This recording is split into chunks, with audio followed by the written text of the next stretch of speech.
Esto es una producción de Mindalia Televisión y Mindalia Radio, audiovisuales sin ánimo de lucro de Mindalia.com, para aportar conocimiento y crear conciencia. Mindalia.com, la primera red social de ayuda altruista a través del pensamiento.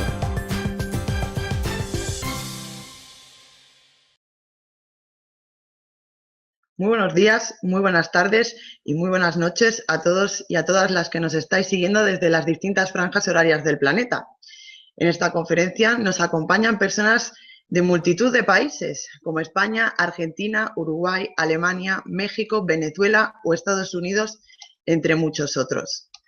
Recordaos que podéis estar interconectados en el chat que ponemos a vuestra disposición y en el que podréis escribir durante toda la conferencia, al igual que podréis plantear vuestras preguntas al conferenciante en el icono que tiene una interrogación y que activamos ahora mismo para que podáis plantear todas vuestras dudas sobre la conferencia a lo largo de toda ella y al final se las plantearemos a nuestro conferenciante de hoy. Deciros que hoy recibimos a Cristian de Celis-Lloret y su conferencia Aplicación del Mindfulness a la vida cotidiana. Cristian es psicólogo, sexólogo, máster en psicología forense y especialista en terapia de pareja e hipnosis. Desde hace más de 30 años se ha dedicado a integrar los principios y las prácticas de la meditación con sus conocimientos en diferentes campos a fin de lograr un tratamiento más holístico del ser humano. Además, está presentando con nosotros su nuevo libro, El pescador de mentes, de la editorial Sirio. Deciros, como siempre, que las conferencias Mindalia están organizadas por Mindalia, que es una red social del pensamiento positivo y una organización sin ánimo de lucro que trabaja por la divulgación del conocimiento y también por la divulgación de la ayuda. Yo creo que, sin más, voy a darle paso al conferenciante que hoy nos acompaña. La conferencia trata sobre el mindfulness en la vida cotidiana, pero previamente, antes de hablar de la técnica de mindfulness, quería explicar un poquito el funcionamiento de la mente y cómo la mente pues genera pensamientos y cómo prácticamente nos pasamos el día, en vez de vivir la realidad, sumergidos en nuestra propia creencia, en nuestros propios pensamientos, pensando que eso es lo cierto y eso es lo verídico, cuando veremos que nada de eso es cierto. Bien, comentaba que, a modo de resumen, que los pensamientos son creados por un órgano, que es el cerebro, y que del mismo modo que el corazón late, los riñones filtran la sangre y el sistema digestivo pues, nos permiten elaborar y absorber los nutrientes, pues el cerebro tiene diferentes funciones, almacena recuerdos, la memoria, crea una serie de sustancias, neurotransmisores, hormonas, se encarga también de las emociones, de regular el ritmo cardíaco, de la respiración y, como no, pues también es el creador de los pensamientos. Bien, el problema que tenemos como seres humanos es que esos pensamientos los confundimos con la realidad. Muchas veces, en vez de estar viviendo el momento, saboreando el día a día, el aquí y el ahora, pues nos encontramos sumidos en nuestras rumiaciones, en nuestras creencias, en nuestros pensamientos, que nada tienen que ver, como he dicho, con la realidad. Y así nos pasamos la mayor parte del día. Cuando estamos comiendo, pues estamos realizando otra serie de actividades. Cuando estamos paseando o estamos conduciendo, pues nos ha pasado a todos que hemos llegado donde queríamos llegar, pero con el piloto automático. No nos hemos dado cuenta porque estábamos pensando en otras cosas. El gran problema es que le damos tal veracidad a esos pensamientos que creemos que son reales, que nos afectan y nos causa una serie de trastornos, alteraciones emocionales que podemos evitar en gran medida si no confundimos precisamente esos pensamientos con lo que ocurre en la realidad. Decía que el cerebro es un procesador de información que llega a través de nuestros sentidos, la vista, el olfato, el oído, pero que no todos los estímulos que nos llegan a nuestro cerebro pues que nos llegan desde el mundo exterior son procesados por nuestro cerebro. Es decir, el cerebro pues, es capaz de procesar aproximadamente un 10% de toda la información, de todos los bits, por ponerlo en término de ordenador, que nos llega. El resto ni siquiera lo llegamos a ver o a oír o a sentir. Entonces, y nos habrá pasado que alguien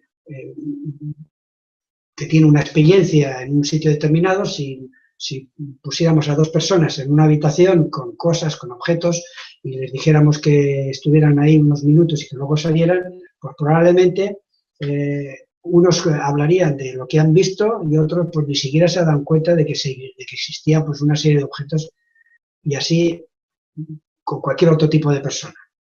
Bien, esos estímulos están además influenciados por nuestro estado de ánimo, de manera que depende de cómo nos encontremos de ánimos, procesaremos una serie de estímulos y habrá una serie de estímulos que serán más fáciles de que se filtren a través de nuestros sentidos y otros que no. Esa información que nos llega nos crean una serie de patrones, de pensamientos que crean a su vez una emoción. De tal manera que cuando ponía el ejemplo antes de escuchar una música, que para unos esa música pues, puede recordarles un momento agradable en su vida, en cambio para otro pues activa otra parte de su cerebro y otra parte de su memoria y que no tiene nada agradable.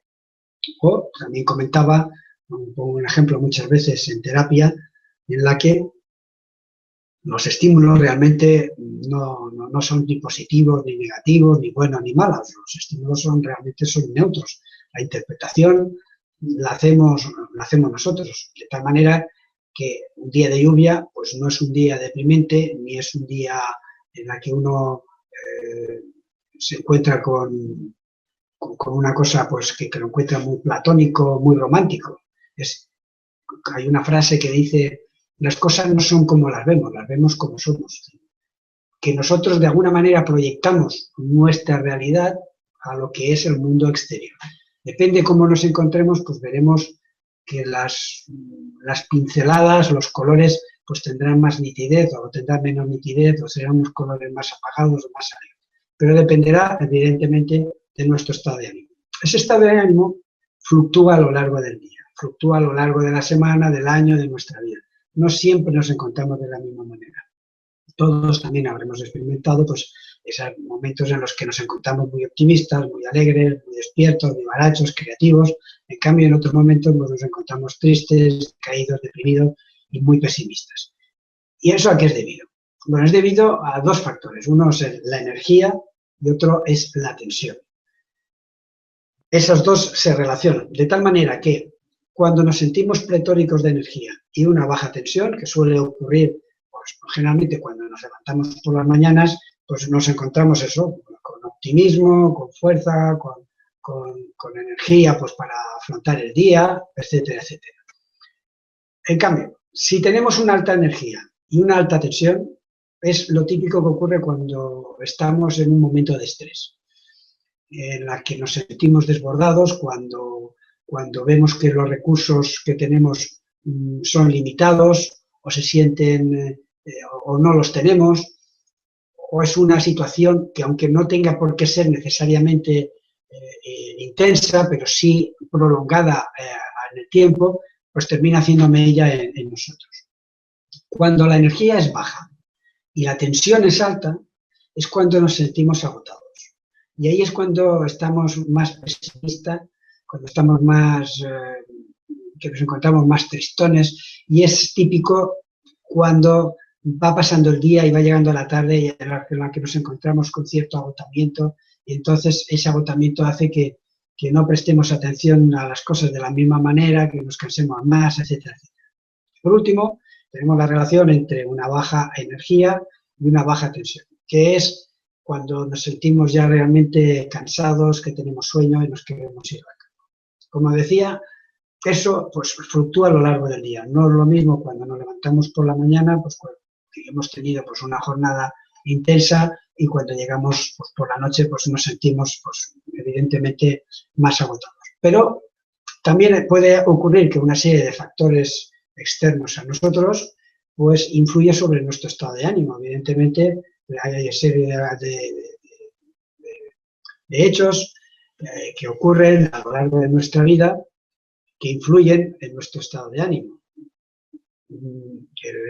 Ponía antes el ejemplo del fallecimiento de un ser querido, o si nos toca la lotería, o si hemos estado enfermos y no hemos podido dormir bien. Claro, todos hemos también experimentado en alguna ocasión el tener una o dos o tres incluso noches de insomnio, y podemos ver pues que el día se nos hace muy largo, nos sentimos más cansados y todo lo vemos como más oscuro, ¿no? Nos sentimos más pesimistas, cualquier cosa nos molesta, interpretamos, evidentemente, cualquier estímulo lo interpretamos en función de cómo nos sentimos. Entendiendo esto, entendiendo que lo que yo percibo no es exactamente la totalidad de lo que me llega, puedo entender que no todo el mundo percibe lo mismo. De tal manera que si somos 7.000 millones de habitantes en el mundo, se puede decir que hay tantas realidades como personas hay en el mundo. Y me viene a la memoria pues una pequeña historia, un pequeño cuento, en la que se reúnen 6 sabios ciegos para determinar o para definir lo que es un elefante. Probablemente alguno de los oyentes pues ya conozca la historia. Pues cada uno de los ciegos pues toca una parte del elefante. Unos tocan las piernas, una pierna, otro le toca el rabo, otro le toca la trompa, y a la hora de definir lo que es un elefante, evidentemente, en función de lo que han tocado, lo van a definir. De modo que uno dice, pues no, el elefante es como una columna, porque ha tocado una de sus piernas. El otro de los sabios dice, de eso nada, realmente un elefante se asemeja más pues como una escoba, pues algo alargado con unos pelos al final, entonces, porque ha tocado el rabo. El que ha tocado la trompa, pues lo puede decir, no, es como una manguera. ¿Sí? El elefante es el elefante, pero cada uno de ellos que ha tocado parte del elefante encuentran que la realidad es esa, y además discuten entre ellos que realmente lo que ellos ven, no, evidentemente son ciegos, pero lo que ellos han sentido, pues es la realidad. Lo mismo ocurre con nosotros. Nosotros vemos las cosas de una manera determinada, las sentimos de una manera determinada, y cada uno es diferente y vivirá su realidad, que evidentemente no es la misma para unos que para otros. Bien, antes ponía el ejemplo de que el cerebro pues, es el órgano que origina los pensamientos, y que el corazón pues, tiene la función de latir, de repartir la sangre, y que mientras todo funciona correctamente, pues no nos damos cuenta. ¿Sí? Todos pues no nos damos cuenta cómo late el corazón, ni sentimos que nuestros riñones filtran, ni tampoco cómo nuestro sistema digestivo pues, hace su función.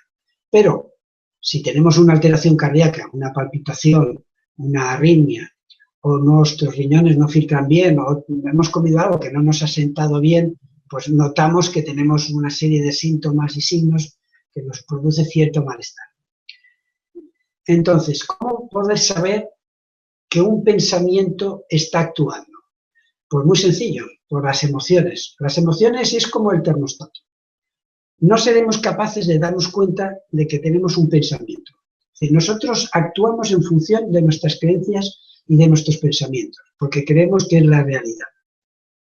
Pero esos pensamientos, nos demos cuenta o no, nos crean unas emociones.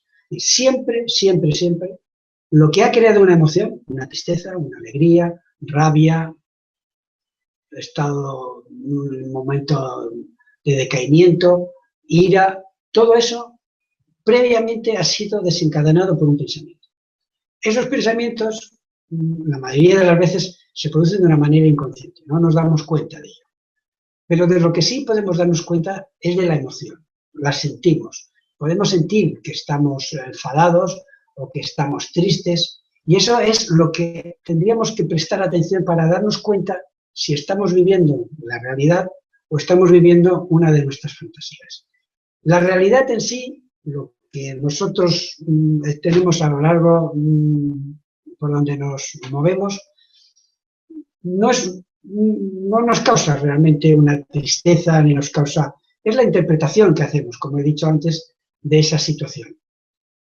Por ejemplo, si estamos conduciendo y estamos pensando constantemente que un camión se nos puede cruzar, que se nos puede ir el volante, que si está lloviendo podemos resbalar y nos podemos... Entonces vamos a estar conduciendo con cierto temor, o con mucho temor, pero realmente lo que está ocurriendo no está pasando, no lo estamos creando nosotros, lo estamos imaginando, lo pensamos, pero nada tiene que ver con la realidad. La realidad es que nosotros vamos por la autopista, vamos por la carretera sin más ni más.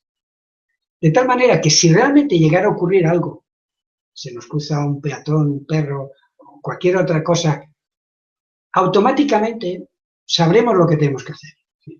Nosotros tenemos que confiar un poco en nuestros instintos y no estar pensando constantemente en que si voy a tener accidentes y luego, porque luego los pensamientos se enlazan. Muchas veces, pues también por propia experiencia y la experiencia de cualquiera, pues nos damos cuenta de que los pensamientos se enlazan unos a otros. Es decir, hay una serie de redes neuronales que una vez se activan, van activándose unas a otras. De manera que si yo pienso que voy a tener un accidente con coche y pienso que voy a quedar inválido, que me voy a morir, pues enseguida pensaré en mis hijos y pobrecitos de ellos, y ahí empezaré a sentirme mal.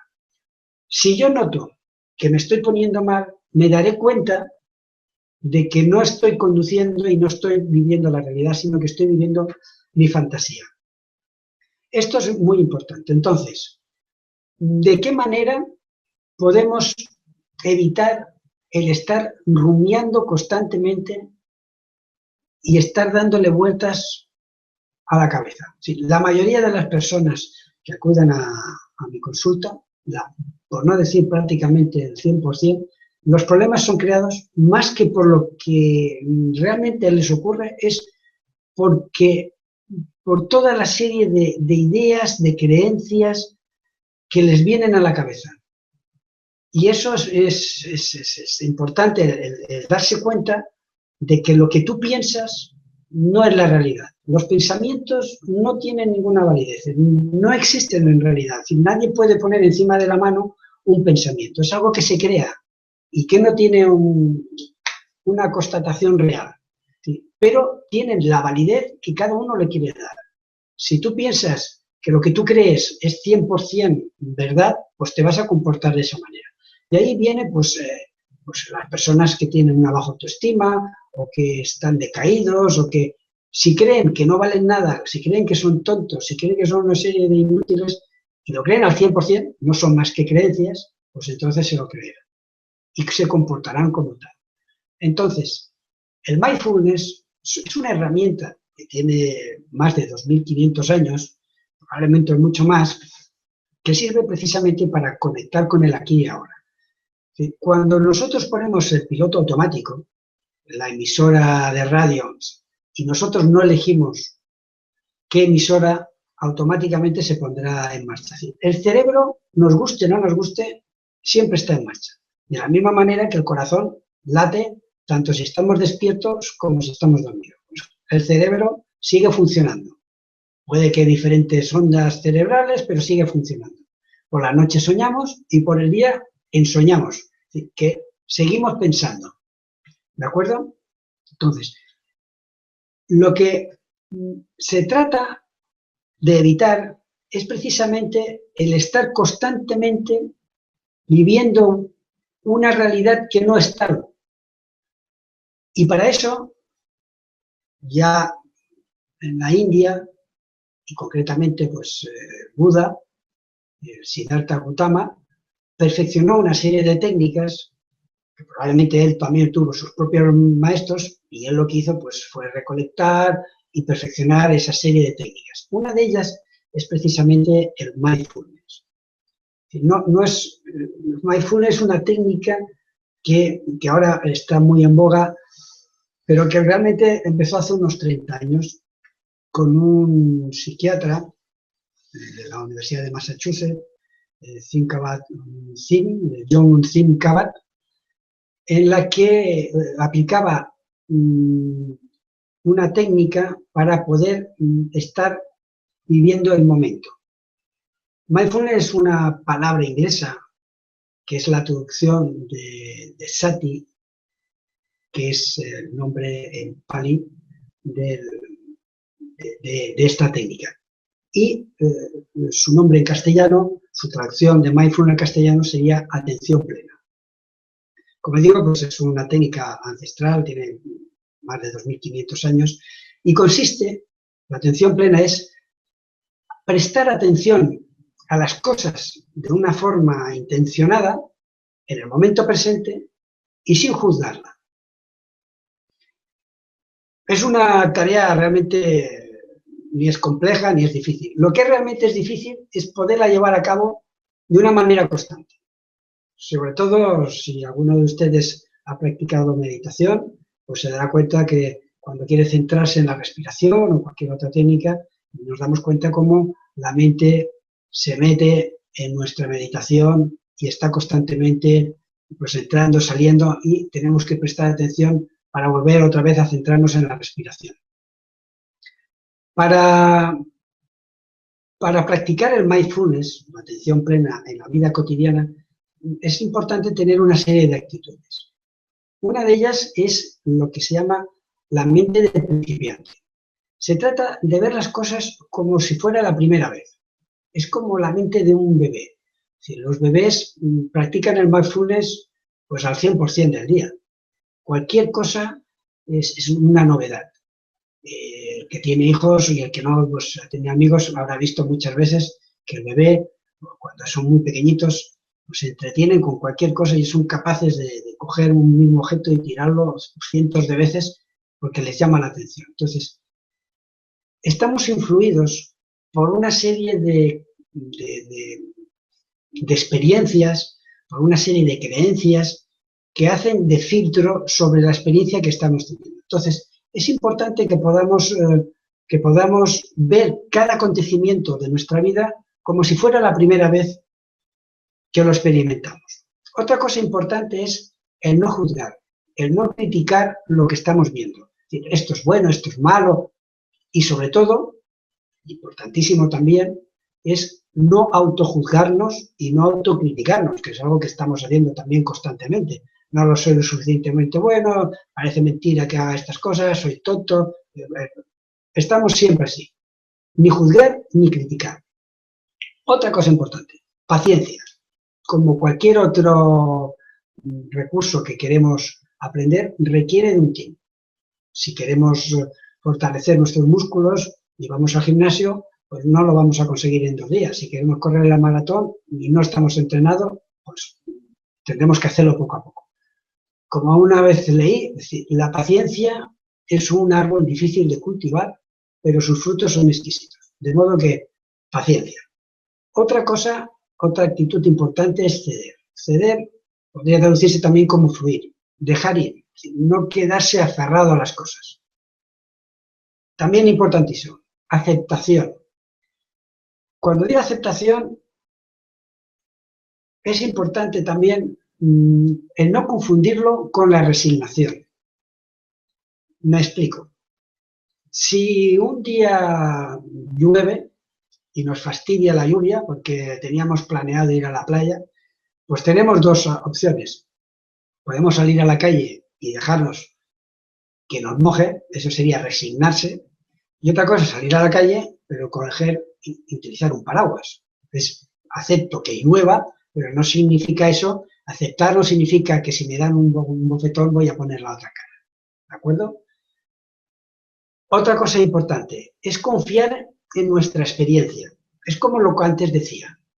Si estamos conduciendo y estamos pensando que nos vamos a estrellar, ¿qué vamos a hacer en caso de que estamos constantemente creando situaciones de peligro e intentamos resolverlas? Eso no sirve para nada, porque al fin y al cabo, cuando llegue el momento, la situación que pueda darse tal vez no se asemeje en nada a lo que nosotros habíamos pensado. Dejemos que nuestro propio instinto, que nuestra propia experiencia resuelva la situación, porque seguro que lo sabemos hacer. En el ejemplo que he puesto de volante, seguro que si se nos cruza un animal o tenemos el coche se nos va, sabremos de una manera instintiva cómo reaccionar. ¿De acuerdo? Bien. Me gustaría, evidentemente, como ya le he explicado, que para que el mindfulness funcione requiere cierta práctica. Entonces, yo les voy a proponer en estos momentos un par de ejercicios que pueden realizar en casa una vez hayamos finalizado la conferencia, cuando estén tranquilos o en cualquier otro momento que consideren oportuno. Y es algo, por ejemplo, que yo utilizo mucho cuando hago unas sesiones de grupo. Yo utilizo una pasa, pero pueden coger una almendra, un cacahuete, cualquier otra sustancia. Presten atención con todos sus sentidos a la pasa, es decir, sosténganla. Mírenla con todo tipo de detalles, miren sus rugosidades, su color, la forma, todo, como si fuera la primera vez que ven una almendra, una pasa, etcétera, etcétera, lo que en ese momento hayan cogido. Tóquenlo, miren el tacto que tiene, si es rugoso, si es liso, ¿de acuerdo? Lo huelan y por último también escúchenlo, si muevan la pasa, la almendra y escuchen el ruido que hace. Es decir, todos los 5 sentidos, en estos momentos 4, y finalmente el quinto sentido, que es el del gusto, lo ponemos en la boca.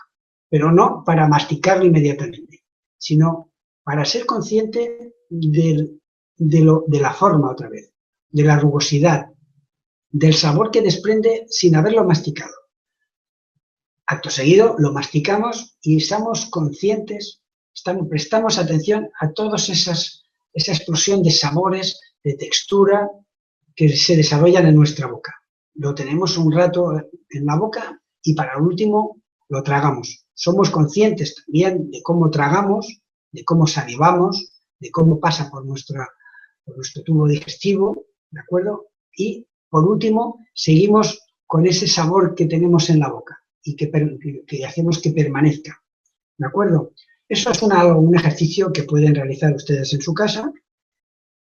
Y otro ejercicio que les puedo recomendar en caso de que se encuentran en una situación en la que están con una emoción con cierta intensidad o que se encuentran angustiados o con un poquito de estrés. Y yo le llamo el darse un respiro. Realmente no requiere mucho tiempo. 3, 5 minutos, lo pueden hacer en el trabajo, lo pueden hacer en casa, en cualquier lugar, ¿de acuerdo? Cuando ustedes se encuentren mal, y eso ya lo hemos comentado antes, se encuentran mal porque notan esa emoción, se encuentran tristes, se encuentran enfadados, han peleado con su pareja, en el trabajo han tenido una discusión con algún compañero, entonces se sienten que en alguna parte de su cuerpo algo les mueve. En el momento que son conscientes de esa emoción, y ahora ya saben el por qué, porque previamente ha habido un pensamiento. Y esos pensamientos son inconscientes y además casi podríamos decir que van a la velocidad de la luz, ¿no? Se encadenan. Me ha dicho esto, porque esto, y vamos enlazando y nos enfadamos y vamos alimentando con nuestras rumiaciones ese malestar. La cuestión es que cuando nuestro termostato nos avisa de que tenemos esa emoción, entonces nos tomamos ese respiro. ¿Y en qué consiste? Nos ponemos en una posición que nos sentamos cómodos. Si estamos en casa o si estamos en el trabajo, pues nos vamos un momentito, por ejemplo, al cuarto de baño, o si podemos salir fuera a la calle, intentamos ponernos cómodos. Tomamos conciencia de lo que nos está pasando, ¿sí? De la experiencia que estamos teniendo en ese momento, de lo que nos viene a la mente, qué pensamientos nos vienen a la mente. Si somos conscientes de que algo estamos pensando, ¿qué es? ¿Qué sentimos? ¿Dónde lo sentimos? ¿Lo sentimos en el pecho? ¿Nos sentimos una opresión? ¿Se nos ha hecho un nudo en el estómago? ¿Nos tiemblan las manos? ¿Sudamos? Somos conscientes de eso. Y luego las sensaciones que tengo. Se trata, de alguna manera, aunque pueda parecer que el hecho de darnos cuenta de que sudamos más, de que tenemos palpitaciones, lo va a empeorar, todo lo contrario. Si somos conscientes de eso, realmente no lo estamos alimentando, sino todo lo contrario, estamos dándonos cuenta, no lo estamos alimentando. ¿De acuerdo? Después, el siguiente paso es un recogimiento, y eso se consigue mediante la respiración. Hagamos una serie de inspiraciones y expiraciones conscientes, sin buscarle, no se trata de decir, voy a hacerlo rápido, voy a hacerlo lento, es tal como salga, y prestar atención. Prestamos atención a cómo inhalamos, cómo se hinchan nuestros pulmones y cómo salen. Esa sensación que tenemos la vamos expandiendo, expandimos nuestra conciencia a nuestro cuerpo al principio y luego a todo lo que nos rodea. Y por último, pero que se hace a la vez, nos repetimos una y otra vez, es como si fuera un mantra, el decirnos, no pasa nada, esto también pasará, por ejemplo. ¿De acuerdo? Entonces, con este par de ejercicios, el de la pasa o el de cualquier otra sustancia o alimento que quieran experimentar con todos los sentidos, y en el momento, y este otro ejercicio en el que ustedes pues, se encuentran en un estado emotivo, en el que se sienten un poquito desbordados, pues pueden practicar el volver aquí y el ahora, para evitar de alguna manera el frenar ese encadenamiento de pensamientos. Pues de la misma manera que hemos hecho esto con la pasa, también lo podemos hacer con otras actividades que podemos de la vida cotidiana, que es, por ejemplo, limpiar los platos. Podemos darnos cuenta cómo el tacto de la espuma, el plato en sí, la textura del plato, la suavidad, la temperatura del agua, cómo movemos la esponja para limpiar, la espuma, todo eso prestamos atención como si fuera, como había dicho antes, con la mente de un principiante, como si fuera la primera vez que limpiamos un plato. No se trata de hacerlo rápido, se trata de hacerlo consciente y poniendo todos nuestros sentidos ahí. Si somos capaces de oír la espuma o de oler el jabón, pues mejor que mejor. Si tenemos que sacar la basura y tenemos que salir de casa, por ejemplo, ser conscientes del momento en que abrimos y cerramos. Si bajamos las escaleras, el darnos cuenta cómo vamos apoyando un pie y en el otro. Y cuando subimos las escaleras, pues exactamente igual. En algún momento, en vez de subirlas de una manera deprisa y sin darnos cuenta, voy a subir la escalera de una manera consciente. Y darte cuenta de cada uno de los músculos en los que pones en marcha para subir las escaleras. Cómo apoyas un pie, cómo notas el peso, cómo te agarras a la barandilla, etcétera, etcétera. También podemos cepillarnos los dientes. Al cepillarnos los dientes, pues el sabor de la pasta, el movimiento. Incluso podría añadir, para hacerlo con una mente de principiante, pues hacerlo con la mano no dominante. Si somos diestros, hacerlo con la zurda, y si somos zurdos, con la diestra. Y veremos cómo tenemos esa dificultad para podernos cepillar. Entonces, prestaremos muchísimo más atención. Bien, entonces, de una manera un poco resumida, ¿de qué manera puedo incorporar todo esto que he dicho a un día normal y corriente? Bien, nos levantamos por la mañana y antes de que abramos los ojos, hagamos, por ejemplo, 5 inspiraciones. Respiremos y seamos conscientes de nuestra respiración. Y eso, antes de abrir los ojos, de alguna manera conectar con lo que tenemos a nuestro alrededor. Seguidamente abrimos los ojos y somos conscientes también de cómo vamos al baño. No levantarnos de una manera automática, sino al recordar que antes de levantarnos, respirar, por ejemplo, 5 veces de manera consciente. Al inspirar sé que estoy inspirando y al expirar sé que estoy expirando, sintiendo cómo el aire entra y sale de nuestro cuerpo y haciéndonos un poquito conscientes de lo que tenemos a nuestro alrededor, de la luz, de los ruidos, etcétera, etcétera. ¿De acuerdo? De las sábanas, de nuestra sensación corporal al estar tumbados. Seguidamente podemos ir al cuarto de baño, hacemos nuestras necesidades, nos lavamos la cara y ahí también podemos ejercitar el mindfulness, la atención plena, pues al lavarnos la cara, al limpiarnos los dientes o al ducharnos, el hacerlo con una conciencia plena. ¿Sí? Poniendo el jabón, usando la esponja, limpiando cada una de nuestras partes corporales, notando el agua que cae sobre nosotros. Otra cosa es a lo largo del día, si salimos de casa, hacerlo de una manera consciente también. Podemos poner, por ejemplo, pequeños post-it o pequeñas cosas que nos puedan recordar el que en el momento en que vayamos al cuarto de baño podemos poner una pegatina en el cristal, es decir, límpiate los dientes de una manera consciente para recordarlo. Al salir de casa, una pegatina, y abre la puerta y ciérrala de una manera consciente, ¿de acuerdo? Al comer igual. Como decía, el mindfulness es una cosa muy sencilla. Lo difícil es ponerla en práctica. Entonces, otra cosa que podemos hacer a la hora de comer es empezar a comer, hacer por lo menos el primer bocado de una manera consciente. El ejercicio que hemos hecho de la pasa o de la almendra o del cacahuete lo podemos hacer con el plato. Es decir, fijarnos en lo que vamos a comer, olerlo, visualizarlo y seguidamente hacer todo lo que hemos hecho con la almendra pues, o con la pasa, hacerlo con ese primer bocado. Si podemos hacer un segundo y un tercer bocado, pues mejor que mejor. Probablemente, con la experiencia, con el tiempo, seremos capaces incluso de hacer toda una comida siendo consciente. De hecho, cuando se va a un retiro, se intenta estar las 24 horas consciente, es decir, toda la comida, los paseos, la meditación, cuando vas al cuarto de baño, pues eso, es un intensivo, ¿no? Pero lo podemos hacer perfectamente en casa. De vez en cuando también podemos escanearnos, ver qué puntos de tensión tenemos, si estamos de pie, cómo nos apoyamos, si tenemos alguna contractura, dónde la tenemos, si se desplaza, qué forma tiene, ser consciente de nuestro cuerpo a lo largo del día. Nos podemos poner, por ejemplo, el teléfono móvil, prácticamente hoy en día, si no tienes un reloj con alarma, pues todo el mundo tiene un móvil o un celular. Podemos poner como una alarma o, hablando de celular, si tenemos una llamada, no cogerla inmediatamente, sino esa misma llamada nos sirve de recuerdo para realizar, por ejemplo, una inspiración y una expiración y volver al momento presente.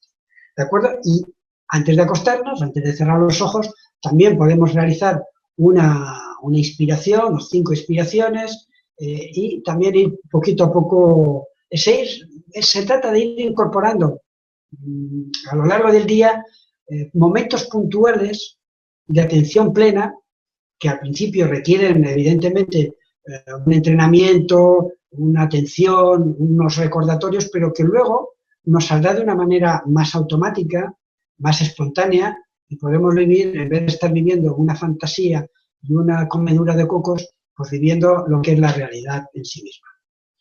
Pues espero que lo que os he explicado os haya ayudado y si os parece bien, pues pasamos a la ronda de preguntas, que estaré encantado de poder contestar.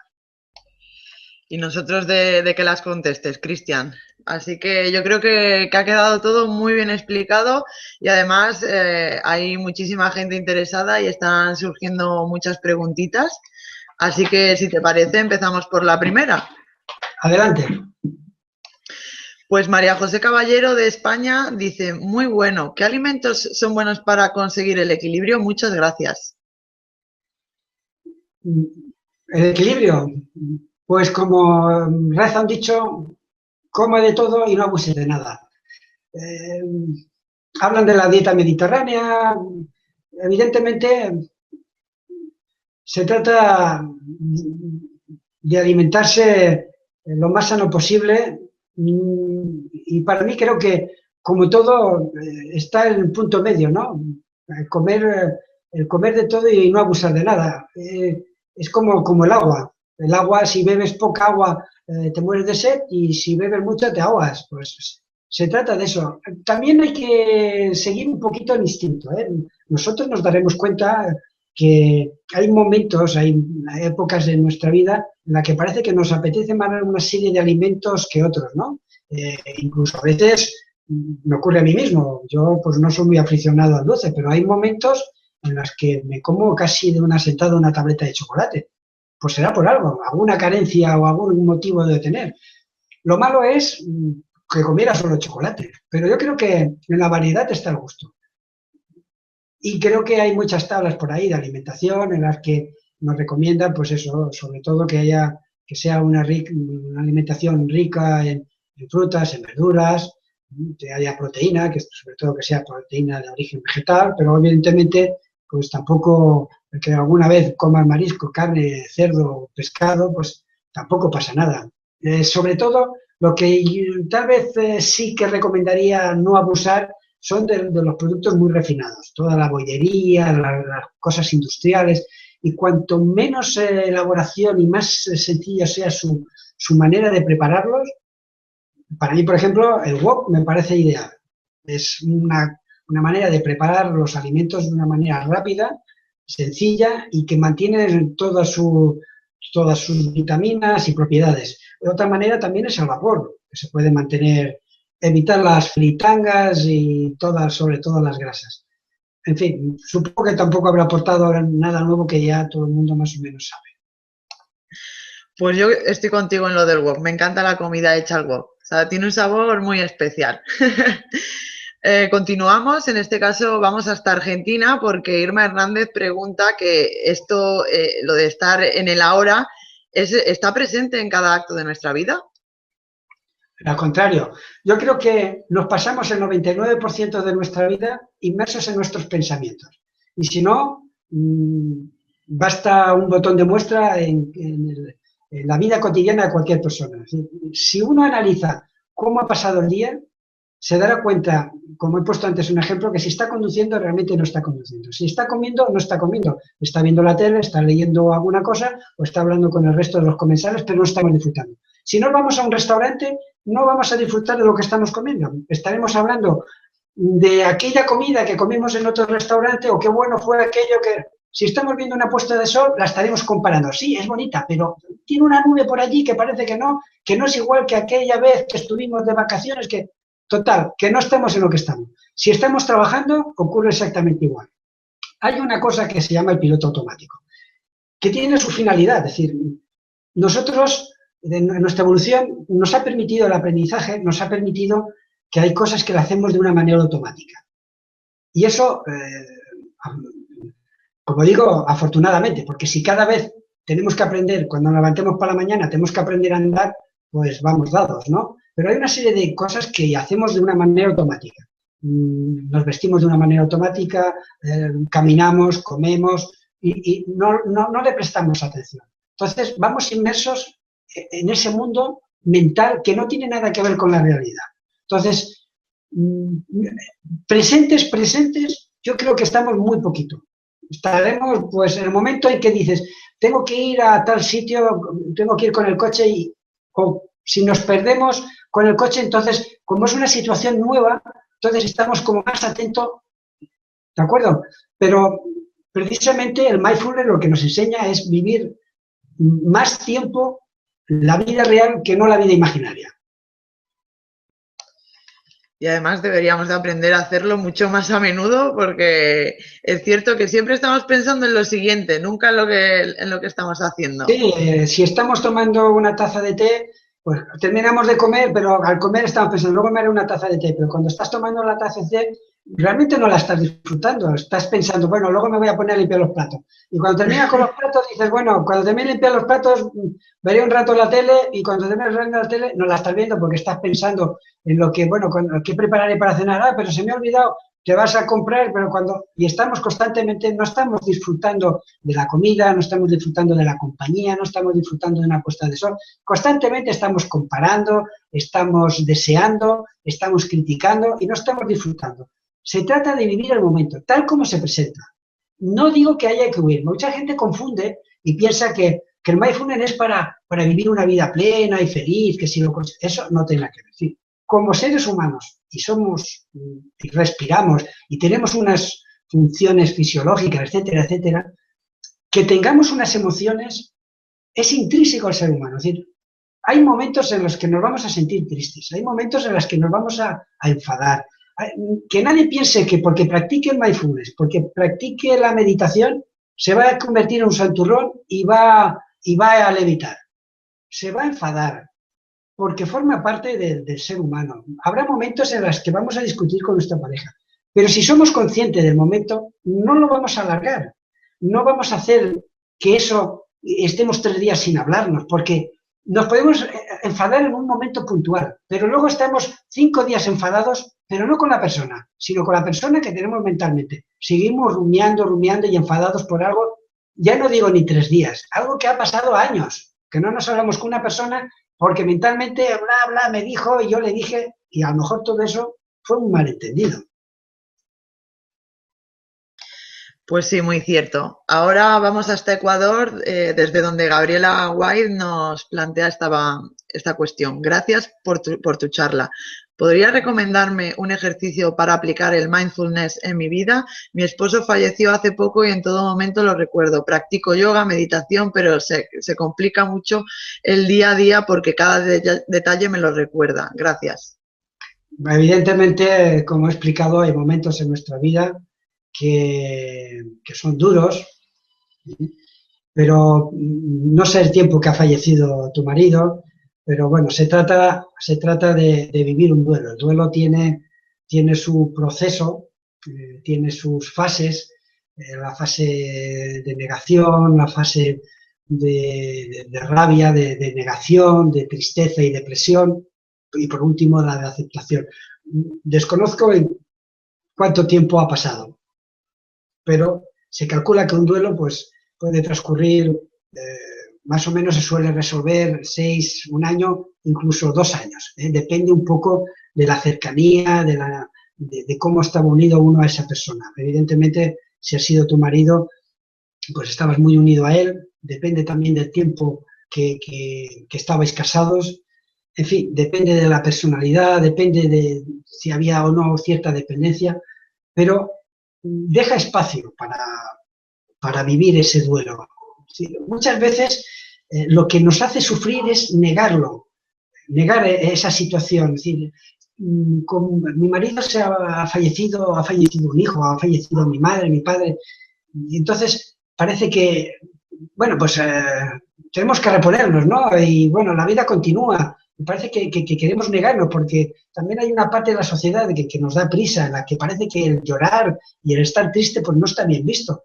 Pues no, permítetelo, permítete el estar triste, permítete el llevar el duelo a tu manera. Sé consciente, dale tu espacio, ¿eh? Recuérdalo, no hay por qué olvidarlo. No se trata de...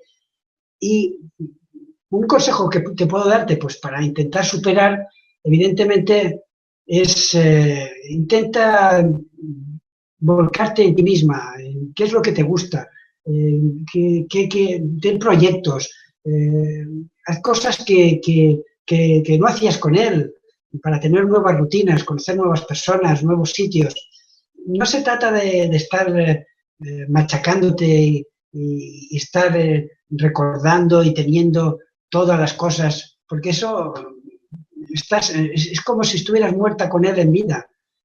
Es verdad que la vida continúa, pero tienes que tratar de alguna manera de continuar tu camino, de recordarlo, siempre estará presente, siempre estará en ti, ¿de acuerdo? Y si ves que tienes ciertas dificultades pues, para asimilar o para elaborar tu duelo, mi recomendación es que acudas a un terapeuta, a un psicólogo, a alguien que te pueda ayudar a pasar ese momento pues de la manera más corta posible, de elaborarlo de una manera factible y saludable. Pues continuamos con las preguntas que nos plantea las personas que esta noche están compartiendo esta conferencia con nosotros, noches o días, dependiendo de dónde se encuentren. Yolanda Álvarez dice, tengo miedo a quedarme encerrada en el ascensor. ¿Qué ejercicio puedo hacer? Gracias.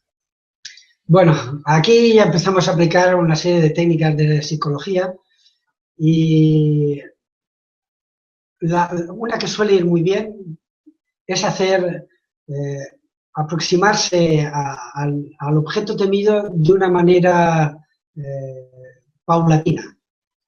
Puedes hacer una serie de ejercicios de hacerlo de una manera mental, hacerlo con una persona, entrar y salir del ascensor, por ejemplo, simplemente entra y sal, 1000 veces, hasta que te hartes, hasta que entrar y salir en el ascensor no te suponga ningún miedo, ¿de acuerdo?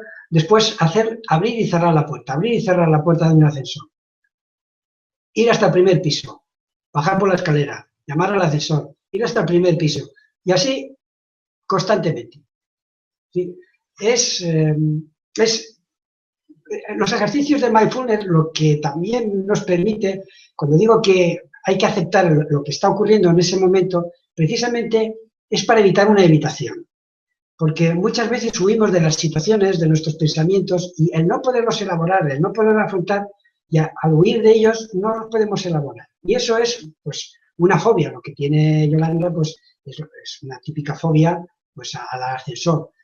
Si vives en un primer piso, pues no supone ningún problema, pero si vives en Nueva York y trabajas en la planta 87, pues como que sí que supone un problema. Entonces, esto se consigue con mucha paciencia y con mucha práctica y haciendo, es como comerse una vaca, no te la vas a comer de una sentada.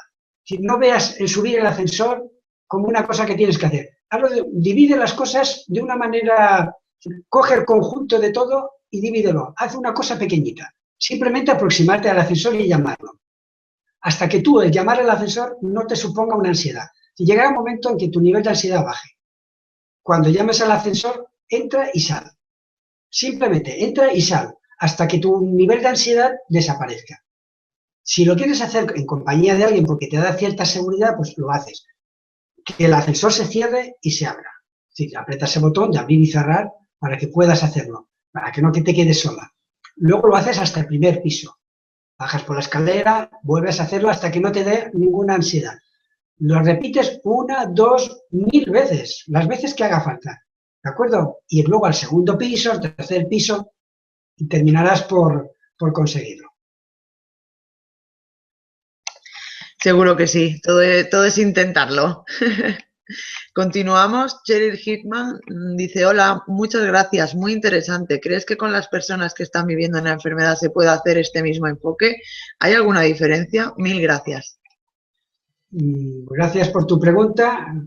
Estamos hablando del mindfulness en la vida cotidiana. En la vida cotidiana no todos son rosas. Evidentemente hay situaciones en las que uno pasa por enfermedades, o pasa por un familiar que tiene una enfermedad, o, en fin, o tenemos el dolor. De hecho, si bien el mindfulness es algo que viene, como he comentado, se remonta a miles de años, como técnica terapéutica, porque empezó siendo una técnica terapéutica, es más reciente, de unos 30 años.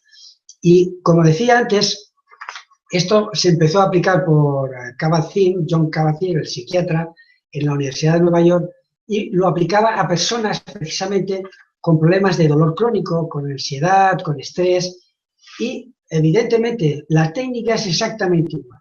Es prestar atención a lo que ocurre. Cuando uno tiene ansiedad, cuando uno está en un estado de decaimiento, de depresión, cuando uno está estresado, la mayoría de las veces, el 99% de la causa de esa depresión o de esa causa de ansiedad o estrés es debido a que en vez de vivir la realidad, estamos viviendo nuestros pensamientos, nuestras creencias. Evidentemente, si tú estás pensando que eres un inútil, que la vida es todo gris, pues ¿cómo vas a vivir?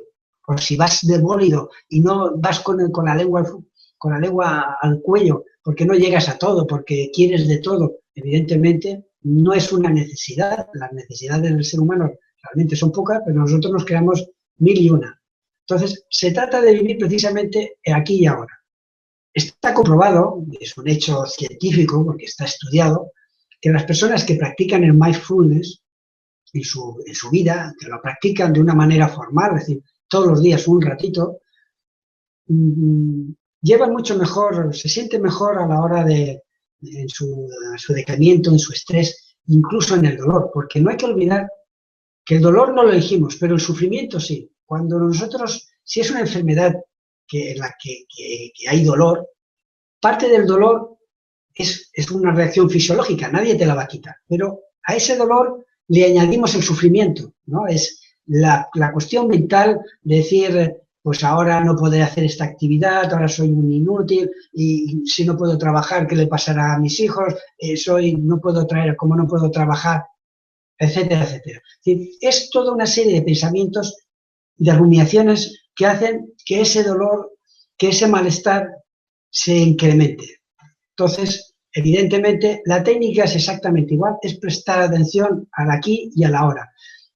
Se empieza, esta técnica tiene su protocolo también, ¿no? Se puede empezar con la respiración, si eres consciente de tu respiración, el aire entra y sale, sin intentar modificarla, sin intentar hacer absolutamente ni controlarla, es observarla, ni más ni menos. Y te das cuenta cómo estás constantemente invadido por una serie de pensamientos. Simplemente es darse cuenta, ser paciente, aceptarlo y volver a tu respiración. Luego eso se va extendiendo, se extiende a tu nivel corporal, al resto de los sentidos, para terminar o para continuar con tus emociones y tus sentimientos, para no sentirte desbordado. Es decir, esos sentimientos, como he explicado, están causados por un pensamiento. Si tú eres capaz de ver el pensamiento y no quedarte aferrado a él, no pasa nada. Como dicen los maestros Zen, los pensamientos tienes que verlo como nubes, tal como vienen y se van. El problema que te causa ese malestar es cuando te quedas atrapado en tu pensamiento, piensas que es una realidad y la estás viviendo como si fuera una realidad. Entonces te sientes desbordado y te sientes mal. Pero si el pensamiento te das cuenta que no es más que una función mental, como puede ser la respiración o un latido cardíaco, no es más que un producto de tu cerebro, no tiene nada que ver con la realidad, es un producto, es un pensamiento y tal como viene, se va. ¿De acuerdo? Entonces, resumiendo a tu pregunta, para cualquier situación en la que te encuentras desbordado, una enfermedad, un dolor, se puede aplicar, de hecho, el mindfulness, que va muy bien.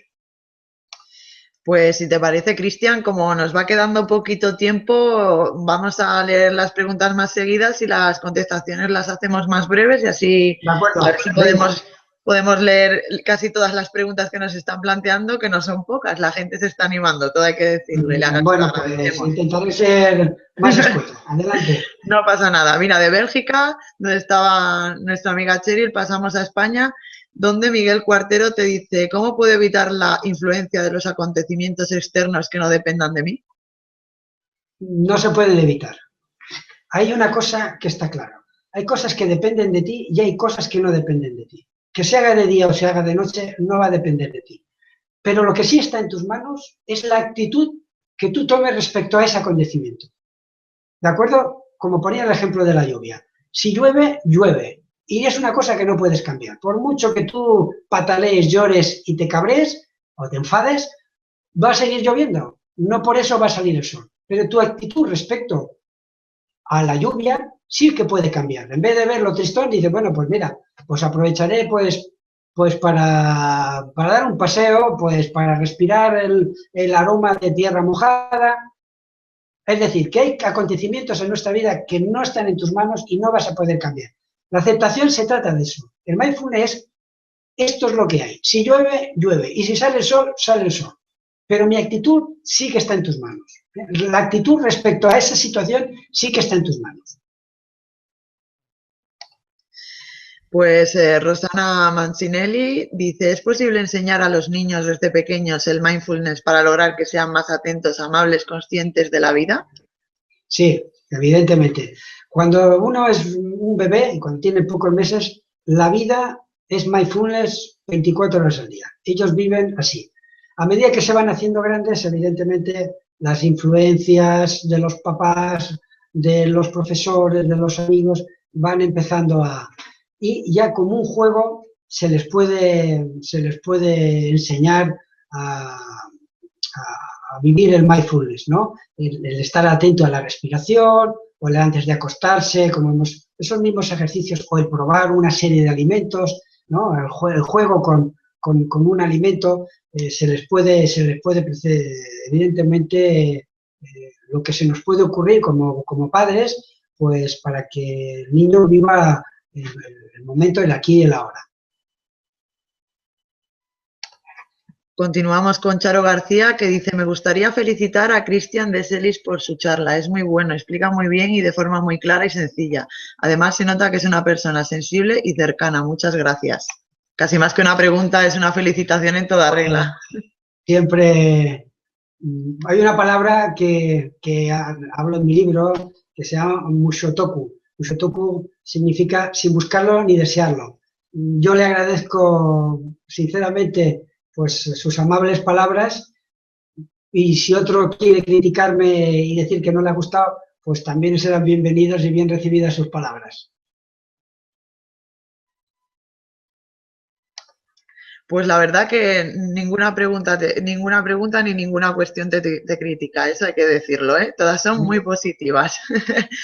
María de Jesús Martínez dice, ¿podría sugerirme algunas técnicas para aplicarlas a los niños? Creo que si comenzamos desde temprana edad sería de mayor resultado para cuando son adultos.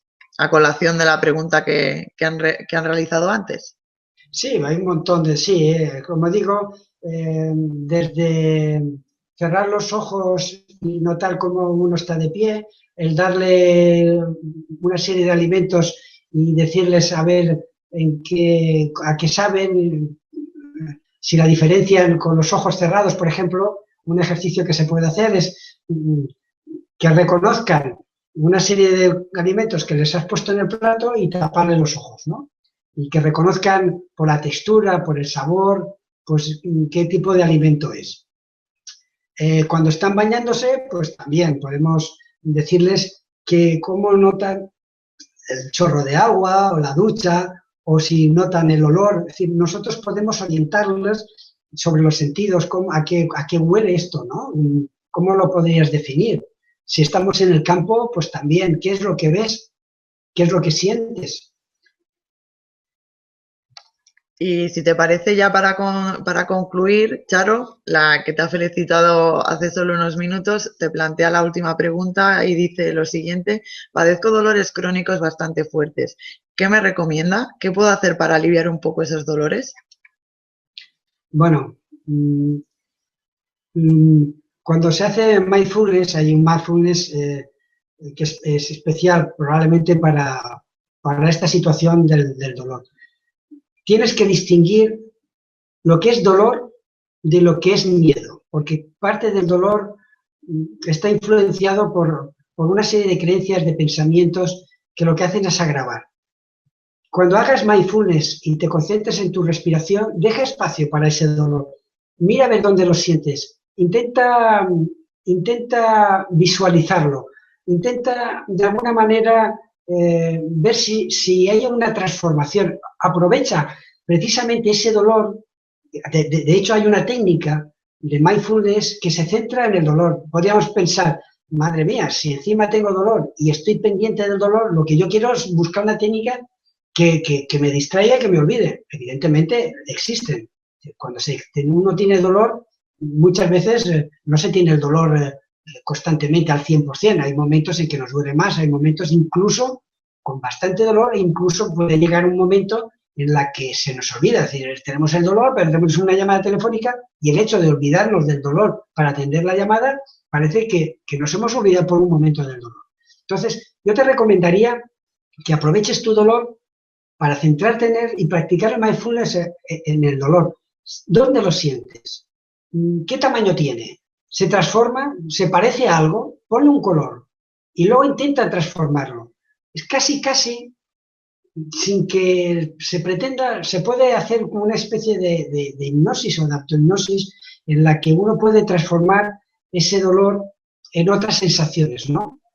Pero aprovecha pues para vivir el momento de que tienes esa dificultad o esa molestia, pues para vivir el momento presente. Pero eso no significa ni que lo exacerbes, ni que lo exageres, sino que sepas distinguir lo que es el dolor, dónde está situado, qué intensidad tiene, si se transforma o no se transforma, si se mueve o no se mueve. El prestar atención ahí, al menos evitarás que estés rumiando sobre me duele, no se me va a pasar nunca, mi vida va a ser una desgracia. Eso no hace más que empeorar y le añade dolor al dolor. Distingue bien lo que es el dolor en sí, el dolor fisiológico, de lo que es el sufrimiento. Y pienso que el mindfulness te puede ayudar. Bueno, Cristian, pues nos quedaríamos horas y horas escuchándote, pero lamentablemente tenemos un tiempo determinado que se ha acabado. Darte gracias por participar con Mindalia y haber hecho de nosotros un poco más conscientes de qué es el Mindfulness y cómo podemos aplicarlo a nuestro día a día.